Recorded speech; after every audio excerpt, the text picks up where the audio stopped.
Good morning दोस्तों, कैसे हैं आप सभी। उम्मीद है आप सभी अच्छे होंगे। ठीक है, हम डिज़ाइन ऑफ मशीन एलिमेंट्स का एक टॉपिक कर चुके हैं, जिसमें हमने शाफ्ट की डिज़ाइन के बारे में, होलो शाफ्ट और सॉलिड शाफ्ट की डिज़ाइन के बारे में स्टडी की थी। आज हम एक नया टॉपिक लेकर आए हैं, ठीक है, जिसमें हम स्प्रिंग की डिज़ाइन के बारे में स्टडी करेंगे। ठीक है, स्प्रिंग की डिज़ाइन के बारे में स्टडी करना है हमें।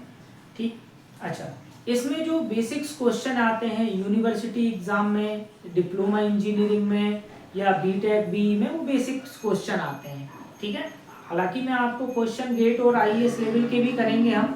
ठीक है, तो मैं आपको बताऊं कि पहला क्वेश्चन जो बनता है स्प्रिंग की डेफिनेशन और स्प्रिंग का क्लासिफिकेशन, ये पहला क्वेश्चन बनता है। दूसरा क्वेश्चन, हम हेलिकल स्प्रिंग की जब डिजाइन करेंगे तो उसमें कौन कौन सी टर्म्स यूज होंगी, तो टर्मिनोलॉजी, कई बार बेसिक टर्मिनोलॉजी पूछ लेता है, ऑब्जेक्टिव क्वेश्चन में भी पूछ लेता है। ठीक है, तो दूसरा आईएमपी क्वेश्चन क्या है, हेलिकल स्प्रिंग की टर्मिनोलॉजी। तीसरा क्वेश्चन, वॉल्स करेक्शन फैक्टर क्या है और हेलिकल स्प्रिंग की डिजाइन में वॉल्स करेक्शन फैक्टर क्यों कंसीडर किया जाता है, इसके बारे में भी स्टडी करेंगे। और चौथा और लास्ट क्वेश्चन है, न्यूमेरिकल क्वेश्चन है कि हेलिकल स्प्रिंग की डिजाइन का न्यूमेरिकल आता है, हेलिकल स्प्रिंग की डिजाइन कैसे की जाती है। तो जब हम ये तीनों चीजें, पहला क्वेश्चन स्प्रिंग क्या है, स्प्रिंग का क्लासिफिकेशन, दूसरा स्प्रिंग में, हेलिकल स्प्रिंग में कौन कौन सी टर्मिनोलॉजी आती हैं, यहीं से आपके फॉर्मूले बनेंगे, हम फॉर्मूलों को ड्राइव भी करेंगे।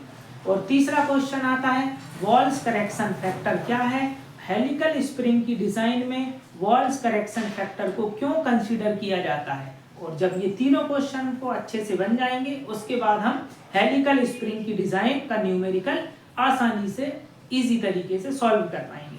चलिए, तो सबसे पहले हम स्टार्ट करते हैं स्प्रिंग की डेफिनेशन, स्प्रिंग का एप्लीकेशन। यहां पर लिखा है A spring is defined as an elastic machine element। क्या लिखा है, इलास्टिक मशीन एलिमेंट है। स्प्रिंग एक इलास्टिक मशीन एलिमेंट है which deflect under the action of load, जो कि लोड लगाने पर डिफ्लेक्ट हो जाता है, and returns to its original shape when the load is removed। और जो हमने लोड लगाया है जिसके कारण स्प्रिंग में डिफ्लेक्शन आ गया था, जैसे ही हम उस लोड को हटाएंगे तो स्प्रिंग अपने ओरिजिनल शेप एंड साइज को अचीव कर लेगा, प्राप्त कर लेगा। ठीक, यहाँ पर आप देखें कि ये मैंने वर्ड लिखा है elastic machine element. Elastic machine element क्या है कि स्प्रिंग जिस मटेरियल से बना है उसमें इलास्टिसिटी की प्रॉपर्टी है। अब इलास्टिसिटी क्या होती है, तो हमने पढ़ा था स्ट्रेंथ ऑफ मटेरियल में, और प्रीवियस सेमेस्टर में आपने पढ़ा होगा, प्रॉपर्टीज में पढ़ा होगा। क्या पढ़ा है सर, कि सर किसी भी मटेरियल पर, किसी भी ऑब्जेक्ट पर जब हम लोड लगाते हैं तो उस लोड के कारण वह मटेरियल क्या हो जाता है, डिफ्लेक्ट हो जाता है, मतलब उसके शेप और साइज में परिवर्तन आ जाता है। ठीक, और जैसे ही हम उस लोड को हटाएं और मटेरियल अपने ओरिजिनल शेप एंड साइज को अचीव कर ले, तो यही प्रॉपर्टी क्या कहलाती है, यही प्रॉपर्टी कहलाती है इलास्टिसिटी। इसलिए ये बोला है कि स्प्रिंग एक इलास्टिक मशीन एलिमेंट है जो एक्शन, लोड के एक्शन के कारण डिफ्लेक्ट हो जाएगी, और जैसे ही हम उस लोड को हटाएंगे तो वह अपने ओरिजिनल शेप को प्राप्त कर लेगी। क्योंकि स्प्रिंग कभी भी परमानेंटली डिफॉर्म नहीं होता, उसके पीछे का रीजन ही है क्योंकि उसमें इलास्टिसिटी पाई जाती है। ये लिखा है मैंने, because of its elasticity springs are not permanently deform. अगर परमानेंटली डिफॉर्म हो गया तो स्प्रिंग वहीं पर फेल हो जाएगी, फिर वो स्प्रिंग हमारे काम की नहीं है, स्प्रिंग का फेलियर वहीं हो जाएगा। ठीक है, तो इस चीज को अच्छे से आप समझें का स्प्रिंग क्या है, एक इलास्टिक मशीन एलिमेंट है। इलास्टिक मशीन एलिमेंट का मतलब है कि उस मटेरियल में इलास्टिसिटी की प्रॉपर्टी है, और इलास्टिसिटी क्या होती है, किसी भी मटेरियल की वह प्रॉपर्टी जिसके कारण यदि उस पर कोई सा लोड लगेगा तो वो डिफ्लेक्ट हो जाएगी, डिफॉर्म हो जाएगी, बट जैसे ही हम उस लोड को हटाएंगे तो वह अपने ओरिजिनल शेप एंड साइज को प्राप्त कर लेगी। सपोज ये एक इलास्टिक मेंबर है, ठीक है, इस पर मैंने 1 न्यूटन या 2 न्यूटन का फोर्स लगाया, पहले इसकी लंबाई थी सपोज 10 सेंटीमीटर, लोड के कारण अब वो हो गई 11 सेंटीमीटर। तो इसकी लेंथ चेंज हो गई, डायमेंशन चेंज हो गए। जब डायमेंशन चेंज हो गए तो उसका शेप और साइज भी चेंज हो गया होगा। बट जैसे ही मैंने वो लोड हटाया जो लगाया था, उसके जैसे ही लोड हटाया तो उसने अपने ओरिजिनल डायमेंशन को प्राप्त कर लिया। पहले उसकी अगर लेंथ 10 सेंटीमीटर थी तो लोड हटाने के बाद फिर से 10 सेंटीमीटर हो गई। तो ऐसा करने पर क्या हुआ, उसने अपने ओरिजिनल शेप और साइज को अचीव कर लिया।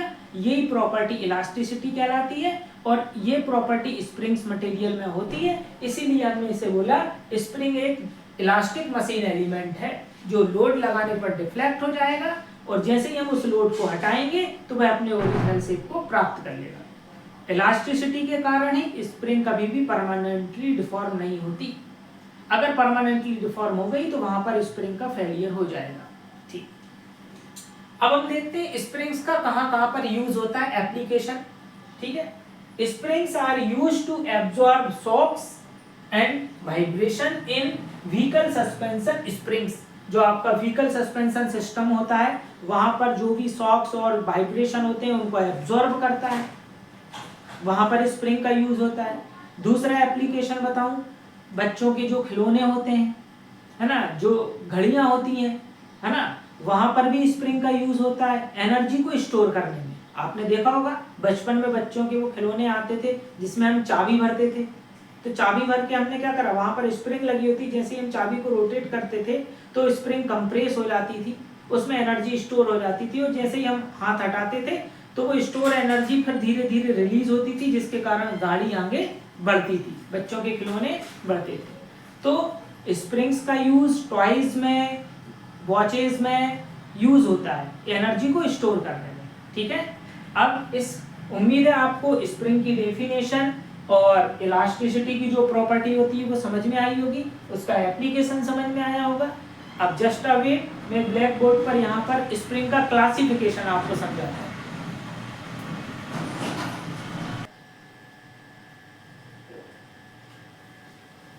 आइए दोस्तों, बचे हुए इस लेक्चर में हम स्प्रिंग का क्लासिफिकेशन और समझते हैं। तो यहाँ पर आप देखोगे मैंने स्प्रिंग के 4 मेन जो टाइप्स हैं उनको बताया है। पहला हेलिकल स्प्रिंग, दूसरा flat bound up strip spring, तीसरा लीफ स्प्रिंग और चौथे में जितनी भी स्प्रिंग बची हुई है उनको अदर में मैंने इंक्लूड कर दिया है।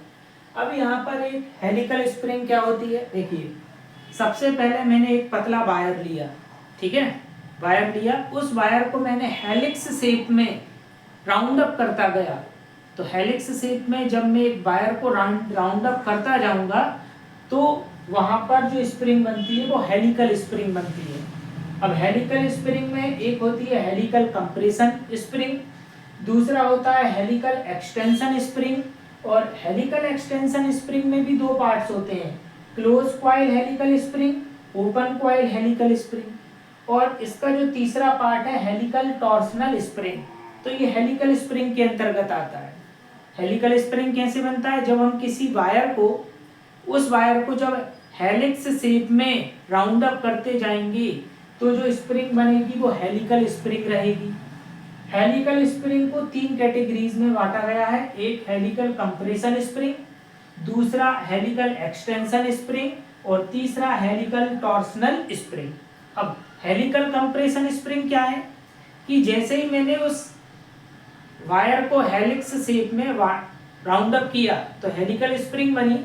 अब यदि इस पर मैं एक्सिस के अबाउट, एक्सिस की दिशा में कंप्रेसिबल लोड लगाऊंगा तो कंप्रेसिबल लोड के कारण स्प्रिंग क्या होगी, कंप्रेस होगी। तो उस हेलिकल स्प्रिंग को मैं क्या बोलूंगा, हेलिकल कंप्रेशन स्प्रिंग।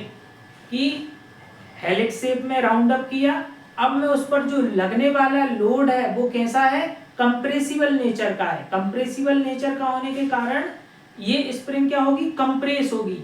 मतलब स्टार्टिंग में यदि इसकी लेंथ इतनी है तो आफ्टर दी कंप्रेशन इसकी लेंथ कम हो जाएगी।